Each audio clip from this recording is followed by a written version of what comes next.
brilhar pelo Evangelho, a luz e a vida imperecíveis. Aleluia, aleluia, aleluia, aleluia, aleluia, aleluia,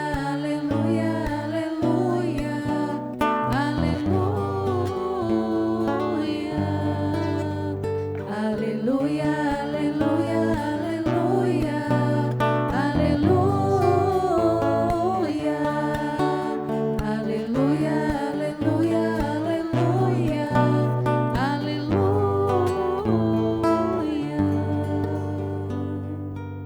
O Senhor esteja convosco. Ele está no meio de nós. Proclamação do Evangelho de Jesus Cristo segundo Marcos. Glória a vós, Senhor.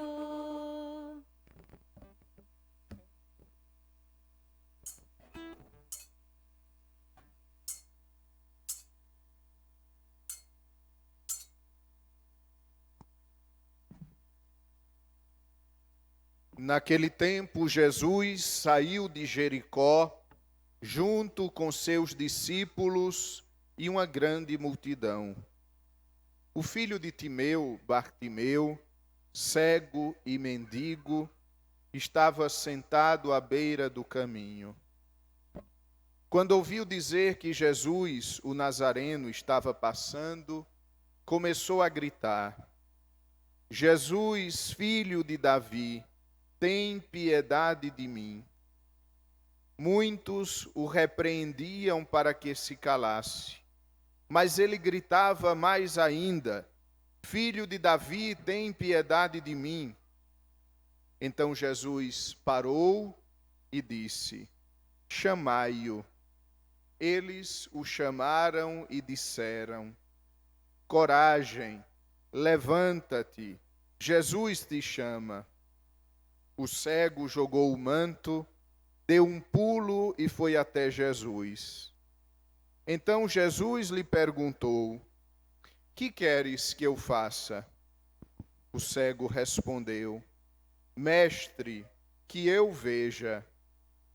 Jesus disse: Vai, a tua fé te curou. No mesmo instante ele recuperou a vista e seguia Jesus pelo caminho. Palavra da salvação. Glória a vós, Senhor. Queridos irmãos, queridas irmãs, como é bom estarmos juntos na casa de Deus. Como é bom saber que você veio hoje para este encontro de filhos com o Pai entre irmãos.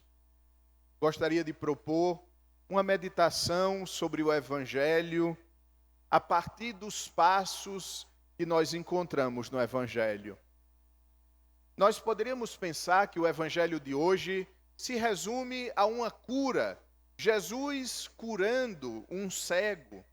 Jesus que cura o cego também havia curado o paralítico, havia curado o leproso, havia curado tantas pessoas, inclusive ressuscitado mortos.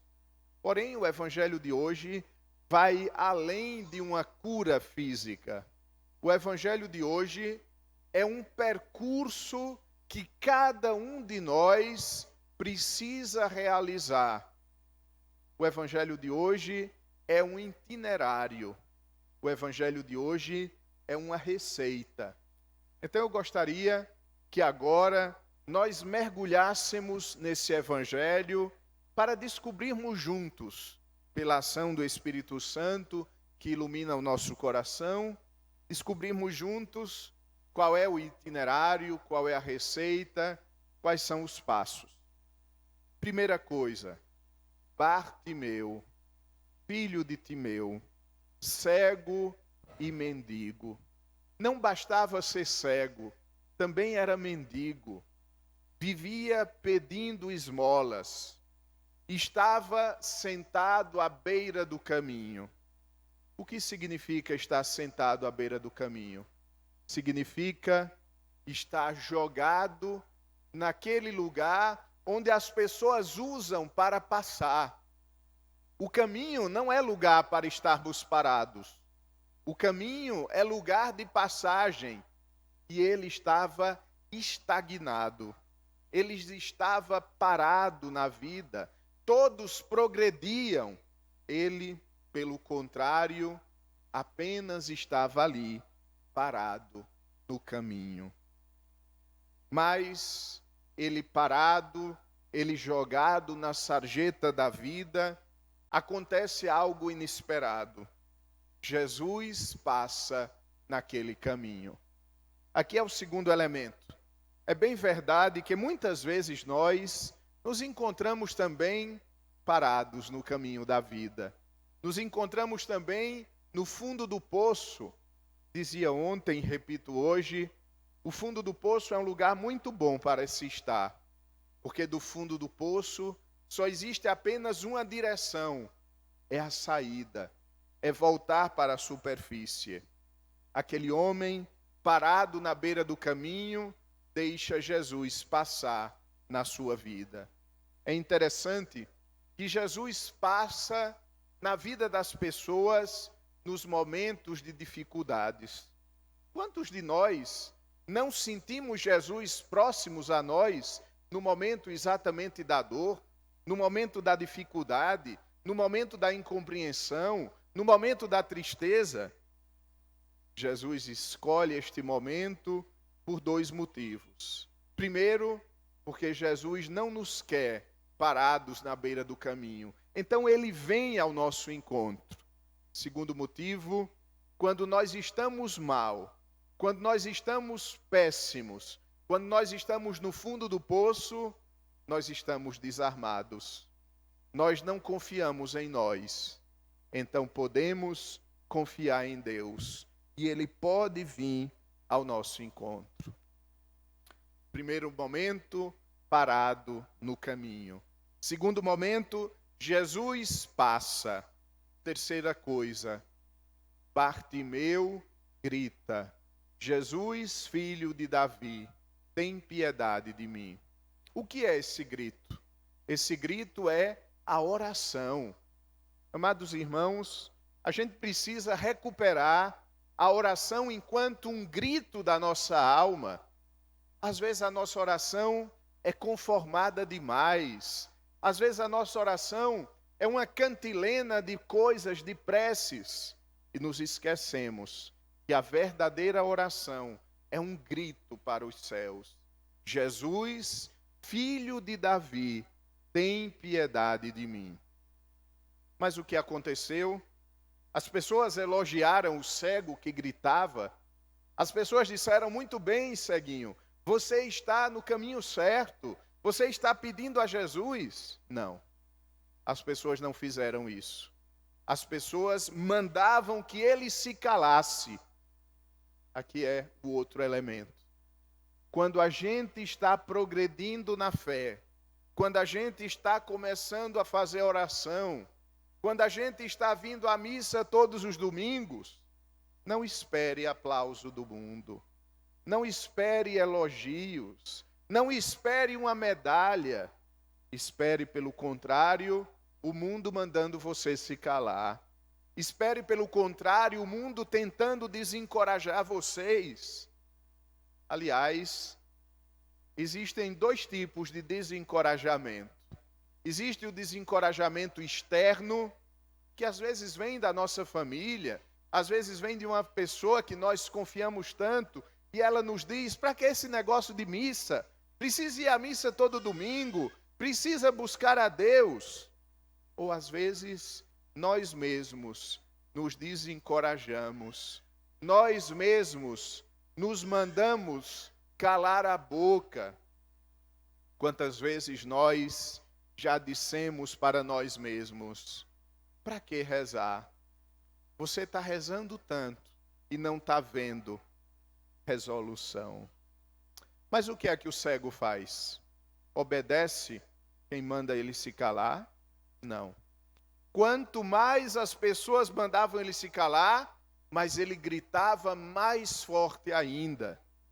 Aqui está a perseverança. O caminho cristão é o caminho da perseverança. Enquanto o mundo tenta nos desencorajar, enquanto o mundo tenta nos calar, nós devemos perseverar, nós devemos insistir, nós devemos persistir. Jesus disse: o reino dos céus é para aquele que sabe perseverar. Quem perseverar até o final será salvo. Perseverar. Próxima etapa. O cego grita, o povo manda o cego se calar, o cego grita mais forte ainda, e o que acontece? Jesus para. Então Jesus parou e disse: chamai-o. Jesus não fica surdo às nossas preces. Jesus não passa adiante, como inclusive tantas vezes nós passamos. A gente encontra um irmão nosso pedindo uma ajuda, a gente passa adiante no caminho dele. Ou até pior, às vezes a gente até julga. Jesus não faz isso. Quando a gente grita: Jesus, filho de Davi, tem piedade de mim, Jesus para. Jesus dá atenção. Jesus escuta. Jesus se inclina. Jesus vem até nós. Jesus faz dele as nossas necessidades. Aliás, a palavra compaixão significa sentir em nós a dor do outro. Quando Jesus tem compaixão de nós, ele assume a nossa dor, ele sente nele mesmo as nossas dificuldades. Jesus parou e disse: chamai-o. Próximo elemento. Jesus não vai ao encontro do cego, nem Jesus chama o cego. Jesus manda alguém ir até o cego. Eles o chamaram e disseram: coragem, levanta-te, Jesus te chama. Jesus poderia muito bem ter ido lá até o cego, ter curado, ter resolvido o problema, mas Jesus não faz. Jesus envolve outra pessoa. Jesus faz com que outra pessoa chame aquele cego. Também na nossa vida, às vezes a cura de Deus, às vezes a bondade de Deus, às vezes o carinho de Deus vem para nós através de um irmão, através de outra pessoa, através de um conselho, através de uma palavra, através de um sorriso, através de uma compreensão. Jesus faz com que outra pessoa chame o cego. Existem muitos cegos por aí, sentados na beira do caminho. E Jesus quer que nós possamos ir ao encontro deles. E eles dizem: coragem, levanta-te, Jesus te chama. Coragem. Amados irmãos, nós precisamos ser corajosos na nossa vida, vida humana, vida cotidiana, mas nós precisamos também ser corajosos na vida de fé. Não podemos ser moles na nossa vida de fé. Nós precisamos ter a coragem de lutar.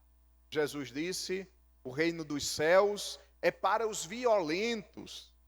Jesus está querendo dizer que o reino dos céus não é para nós estarmos tranquilinhos esperando que o reino do céu bata na nossa porta. Nós precisamos ter coragem para lutar. Depois, levanta-te. A ordem pode ser entendida de duas maneiras. Para nos levantarmos dos nossos pecados, a verdadeira queda e única queda que um cristão pode sofrer é a queda do pecado. Levanta-te. Faz quanto tempo que você se confessou? Faz quanto tempo que você buscou o perdão de Deus? Levanta-te. E por último, Jesus te chama. Jesus nos chama sempre. E mais uma vez, a ação do cego. O que ele faz? O cego jogou o manto, deu um pulo e foi até Jesus. Quando Jesus nos chama, a gente tem que tirar alguma coisa da nossa vida. Quando Jesus nos chama, às vezes a gente tem vários mantos para jogar fora. Às vezes é a nossa mentalidade. Joga fora essa mentalidade. Dizia de manhã que a palavra conversão não é mudar o jeito de ser. Às vezes a gente pensa, fulano se converteu, porque mudou o jeito de ser, mudou a loja onde compra roupa. Não. Conversão é mudança de mentalidade. Em grego, metanoia. Jogar fora a minha mentalidade humana mesquinha para pensar a vida a partir da mentalidade de Cristo. Mentalidade de doação, mentalidade de amor, mentalidade de entrega. Jogou fora. Às vezes precisamos jogar fora a preguiça. A preguiça da fé. É uma das preguiças mais graves que nós podemos sofrer, porque ela atrofia toda a nossa musculatura espiritual. Jogar fora tudo aquilo que nos torna diferentes de Jesus. Depois, o cego deu um pulo. Amados irmãos, a gente lê às vezes e não pensa bem. O que significa um cego dar um pulo? Ele não está vendo o que tem ali próximo a ele. Ele dando um pulo, ele poderia cair. O cego dar o pulo é equivalente pular no escuro. Significa confiança. Quantas vezes a nossa fé é um pular no escuro, é um abandonar-se, mesmo sem estar vendo. Às vezes Deus nos pede coisas, às vezes Deus nos sugere coisas no nosso coração, e a gente tem que acreditar, a gente tem que pular no escuro. A fé é um caminhar sem enxergar. A fé é um pular no escuro. E ele vai até Jesus. A homilia está ficando longa, está terminando. Ele vai até Jesus. E o que Jesus diz? Venha cá, vou lhe curar. Não. Mas Jesus não estava vendo que ele era cego? Jesus não sabia. E Jesus pergunta, o que queres que eu te faça?